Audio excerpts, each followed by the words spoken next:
బాపట్ల జిల్లా నాగులపాలెం మాజీ జెడ్పీటీసీ కొల్లా సుభాష్ బాబు తిరుమల అన్నప్రసాదానికి కూరగాయలు పంపారు.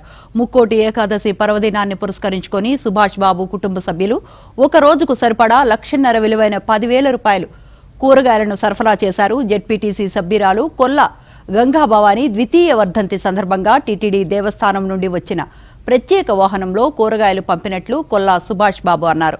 దాతల సహకారంతో ఇప్పటి వరకు 232 లారీల కూరగాయలు తిరుమలకు పంపినట్లు శ్రీ వెంకటేశ్వర స్వామి భక్త సమాజ సభ్యులు శ్రీనివాస్ తెలిపారు.